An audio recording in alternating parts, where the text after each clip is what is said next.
प्रधानमंत्री नरेंद्र मोदी ने आज मुंबई के दूसरे अंतर्राष्ट्रीय हवाई अड्डे नवी मुंबई इंटरनेशनल एयरपोर्ट का उद्घाटन किया। इस मौके पर महाराष्ट्र के मुख्यमंत्री देवेंद्र फडणवीस, डिप्टी सीएम एकनाथ शिंदे और अजीत पवार भी मौजूद रहे।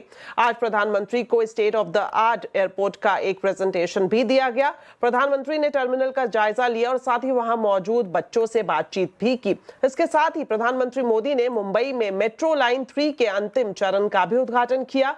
इससे मुंबई में सफर करना पहले से कहीं ज्यादा तेज, आसान और सुविधाजनक हो जाएगा। साथ ही पीएम मोदी ने मुंबई वन ऐप का भी उद्घाटन किया। 32 लाख मेट्रिक टन कार्गो। आज मुंबई का लंबा इंतजार खत्म हुआ। मुंबई को अब अपना दूसरा इंटरनेशनल एयरपोर्ट मिल गया है। ये एयरपोर्ट इस क्षेत्र को एशिया के सबसे बड़े कनेक्टिविटी हब के रूप में स्थापित करने में बड़ी भूमिका निभाएगा। आज मुंबई को पूरी तरह से अंडरग्राउंड मेट्रो भी मिली है। इससे मुंबई में ट्रैवल और आसान होगा, लोगों का समय बचेगा। ये अंडरग्राउंड मेट्रो विकसित होते भारत का जीवंत प्रतीक है। तो नवी मुंबई इंटरनेशनल एयरपोर्ट मुंबई का दूसरा इंटरनेशनल एयरपोर्ट है। एयरपोर्ट ही नहीं, इसे एक ट्रैवल हब के तौर पर डेवलप किया जा रहा है। हालांकि इसका पूरा स्वरूप 2036 तक सामने आएगा। इस एयरपोर्ट की पूरी डिटेल्स बता रहे हैं मेरे सहयोगी विपिन भट्ट। बड़े इंतजार के बाद ये लम्हा आया है जब नवी मुंबई एयरपोर्ट ऑपरेशनल होने जा रहा है। लंबे समय से इसकी बातें होती थी, बनने में भी इसको बड़ा वक्त लगा, लेकिन अब ये हकीकत बन चुका है। तो आइए इस एयरपोर्ट से क्या बदलेगा मुंबई और नवी मुंबई के लिए, वो आपको बताते हैं। तो ये NMIA है, यानी नवी मुंबई इंटरनेशनल एयरपोर्ट। इसका लोकेशन उल्वे, जो कि नवी मुंबई का एक इलाका, और तैरता हुआ कमल, देखिए एक तस्वीर भी आपको दिख रही है। तो एक कमल का रूप देने की कोशिश की गई है। हमारा जो अंधेरी वाला एयरपोर्ट है वहां पे भी कमल का काफी उपयोग है, लेकिन इसे एक ओवरऑल डिजाइन कमल का दिया गया है। कुल क्षेत्रफल इसका करीब 1160 हेक्टेयर या 3000 करोड़ एकड़ के आसपास है। 5 फेज हैं, ग्रीनफील्ड एयरपोर्ट है, टर्मिनल होंगे कुल मिला के 4 और रनवे बनाए गए हैं 2, यानी एक बड़ा एयरपोर्ट है ये, काफी बड़ा। 2036 तक जो प्लानिंग है, 9 करोड़ तक इसकी जो लोड कैपेसिटी है, पैसेंजर क्षमता, वो पहुंचाने की बात है। कनेक्टिविटी सीमलेस होगी, यानी आप एक्सप्रेस वे के थ्रू यहां पहुंच सकते हैं, मेट्रो यहां तक लाई जाएगी, लोकल ट्रेन की कनेक्टिविटी होगी, वाटर टैक्सीज भी यहां पर कनेक्ट की जाएगी। तो मुंबई के किसी भी इलाके से यहां पहुंचना आसान होगा। खासतौर पर नवी मुंबई वालों के लिए एक बड़ी सौगात है। टर्मिनल 1 का उद्घाटन हो रहा है आज। लागत है करीब 20,000 करोड़ और 3700 मीटर लंबा रनवे है, जो एक रनवे है, ऐसे 2 रनवे होंगे। पैसेंजर क्षमता फिलहाल के लिए 2 करोड़, कार्गो क्षमता 8 लाख टन, और चेक इन काउंटर्स अभी जो शुरू हो जाएंगे वो है 88 इन नंबर्स। एरोब्रिज बड़े इंपॉर्टेंट है, वो आपको बस से वापस टर्मिनल तक आने का झंझट नहीं। 29 एरोब्रिज अभी ऑपरेशनल होंगे। डेली फ्लाइट्स अभी इस वक्त जब भी ऑपरेशनल होगा 380 यहां से उड़ाने की योजना है।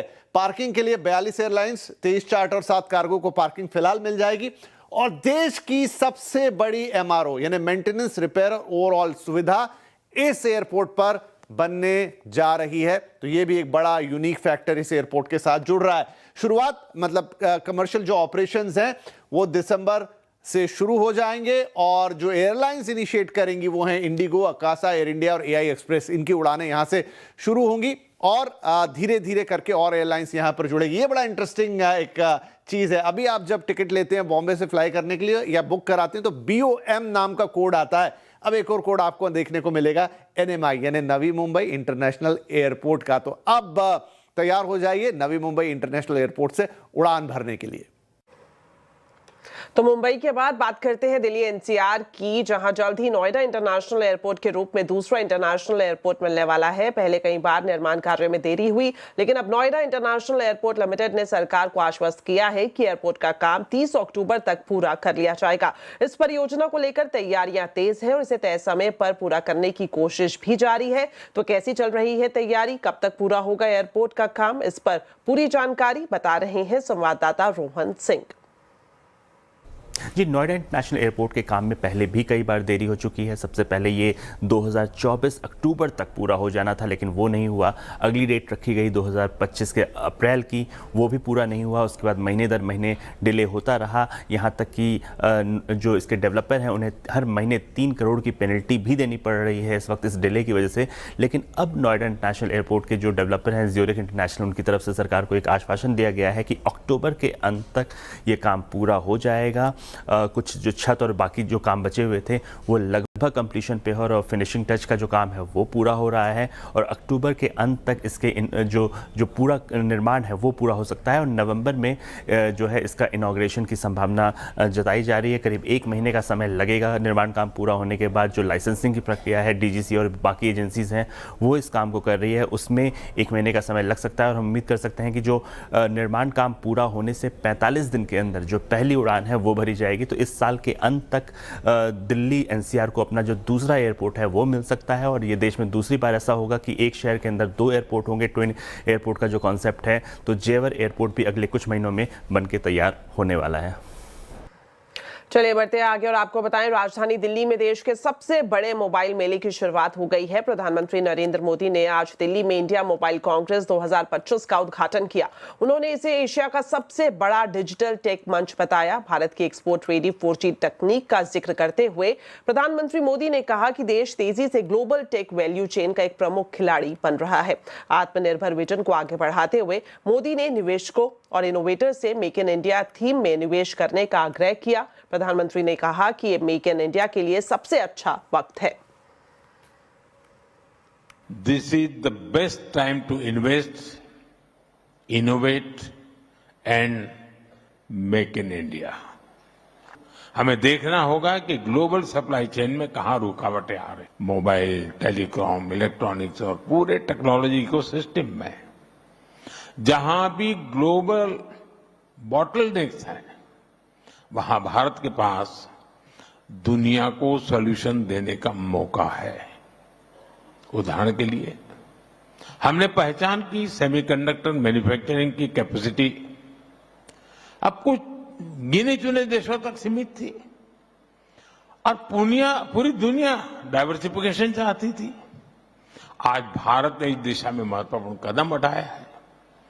भारत में 10 सेमीकंडक्टर मैन्युफैक्चरिंग यूनिट्स पर काम हो रहा है। इस मौके पर टेलीकॉम मंत्री ज्योतिरादित्य सिंधिया ने कहा कि पीएलआई स्कीम के बाद देश में 91,000 करोड़ रुपए का उत्पादन हुआ, जबकि 18,000 करोड़ का एक्सपोर्ट हुआ। सिंधिया ने कहा कि भारत 6G पेटेंट का 10% हिस्सा चाहता है। 2033 तक सेटकॉम बाजार 3 गुना होकर $15 बिलियन का हो जाएगा। The Prime Minister resolved with the PLI scheme, Production Linked Incentive Scheme, today has resulted in close to 91,000 crore of new production, 18,000 crores of exports, and the creation of 30,000 new jobs. India's ambition, ladies and gentlemen, goes beyond 5G. The Bharat 6G Alliance aims for 10% of patents as standards will be set for 6G. SATCOM today is expanding horizons, taking connectivity from land to sea to space. And the SATCOM market today, across telecom and broadcasting, which is at close to $4 billion, will triple to almost $15 billion by 2033. India mobile Congress 2025 में रिलायंस जियो Infocom के chairman Akash Ambani ने कहा कि वो innovation और digital revolution में भारत को आगे रखने के लिए प्रयासरत है। उन्होंने प्रधानमंत्री नरेंद्र मोदी की भी तारीफ की। I think today we saw the whole value chain, right? We saw right from semiconductors to fraud management to 6G, and we look forward to innovate and keep India on the forefront of digital revolution. Sir, anything on PM's 25 years of governance? It has been an absolutely revolutionary mode for India, and we're lucky to have a leader like him. साथ ही India mobile Congress में भारतीय enterprises के chairman Sunil Bharti Mittal ने कहा कि पिछले कुछ सालों में प्रधानमंत्री मोदी की लीडरशिप में आत्मनिर्भर भारत पर काफी काम हुआ है। सर, आज प्रधानमंत्री मोदी ने कहा मेक इन इंडिया को हमें बढ़ावा देना सही समय, आपको क्या लगता है ये सही समय? हाँ, देखिए यहाँ पे कितना कुछ पिछले कुछ सालों में उनके प्रोत्साहन की वजह से कितना इंडिया में ये अपना सेल्फ रिलायंट आत्मनिर्भर के बेसिस पे कितना कुछ बनने लग गया। देख रहे हैं आप यहाँ पे इंडियन स्टैक्स हैं, इंडियन इक्विपमेंट हो गया है, इंडियन 4G स्टैक हो गया है, तो बहुत तेजी से बहुत तीव्र गति से बढ़ रही है। रिलायंस जियो ने अपने जियो पीसी पर मुफ्त में आर्टिफिशियल इंटेलिजेंस कोर्स सीखने की शुरुआत की है। ये कैसे काम करेगा और इस पर जियो होम डिजिटल सर्विस के प्रेसिडेंट अनिल जयरवाद से खास बातचीत की संवाददाता असीम मनचंदा ने। Anybody can access it, can use it, and it is it's very smart. As in, you don't need to do any repair or maintenance. It all happens in the cloud, and it's available on subscription. So you don't need to buy anything. You don't need to pay anything. And this is the first and the last computer you ever need, because you can upgrade anytime you want. You can choose what configuration you want. That's what is new and great about this product. So right now you have added some new feature into this. If you can explain it, what the courses we can choose and all. So one of the things that we are doing to enable greater access of AI is that we are introducing AI Classroom, which is also powered by GeoPC.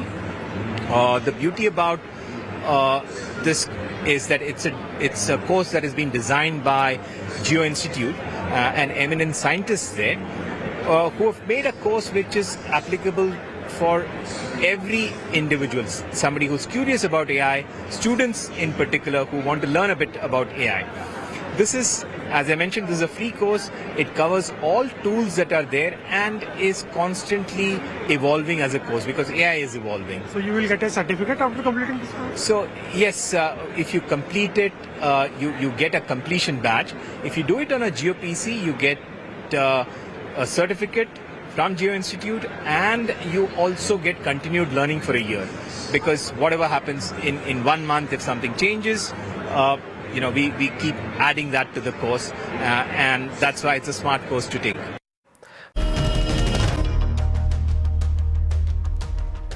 Break के बाद आपका स्वागत है। Britain के प्रधानमंत्री कीर Starmer आज अपनी 2 दिवसीय भारत यात्रा के लिए मुंबई पहुंच गए हैं। पीएम पद का कार्यभार संभालने के बाद यह उनकी पहली भारत यात्रा है। स्टारमर कल पीएम प्रधानमंत्री से भी मुलाकात करेंगे। स्टारमर ब्रिटेन के व्यापार जगत के शीर्ष नेताओं और कारोबारियों समेत 125 सदस्यीय प्रतिनिधि मंडल के साथ मुंबई पहुंचे हैं। मुंबई पहुंचकर उन्होंने कहा कि भारत और ब्रिटेन के बीच हुआ व्यापार समझौता 2028 तक तीसरी सबसे बड़ी वैश्विक अर्थव्यवस्था बनने को तैयार भारत के साथ द्विपक्षीय व्यापार और आर्थिक विकास को बढ़ावा देने के लिए एक लॉन्च पैड है। This is the biggest trade mission that the United Kingdom has ever sent to India. Obviously, this is a two-parter, if you like. We had Prime Minister Modi over to the United Kingdom earlier this year to sign the FTA, the free trade agreement that we agreed, and today is the return leg of that, if you like. That FTA is really important for us. It's the biggest deal that we've struck since we left the EU, and I think it's the biggest deal that India has ever struck. जल्दी Britain में बॉलीवुड का जादू फिर से गूंजेगा। Yashraj films 2026 से 3 फिल्में UK में बनाएगा। आज यूके के साथ यशराज फिल्म्स ने डील की है, जिसके तहत अगले 3 साल से 3 फिल्में यशराज फिल्म्स ब्रिटेन में बनाएगा। ब्रिटेन के प्रधानमंत्री कीर स्टारमर आज मुंबई में यशराज फिल्म्स के स्टूडियो भी गए और वहीं से ही इसका ऐलान किया गया। इस साझेदारी से 3000 से ज्यादा लोगों को रोजगार के मौके मिलेंगे। स्टारमर ने एक्ट्रेस रानी मुखर्जी से भी आज मुलाकात की।